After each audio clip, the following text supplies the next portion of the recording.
house, every Arizona homeowner's best friend. Would there ever be a reason to, if you're turning your water heater off for a summer, just go ahead and drain it?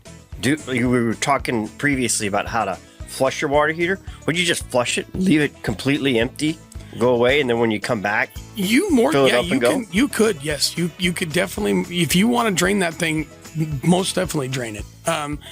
I just would recommend that make sure you fill it back up. Remember you drained it. Yes. Leave a sticky note. Yeah, a sticky note or maybe even writing. That goes back to that Sharpie trick right on there, fill the water back up, And why that's so critical is back to, you had mentioned it in passing, dry fry. Yeah. And what does that mean?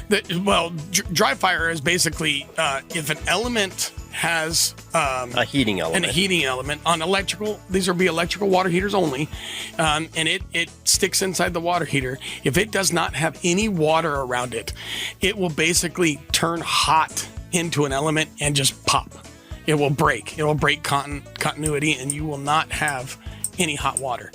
That thing gets so hot that the water actually keeps that thing cooled down till it gets to its temperature.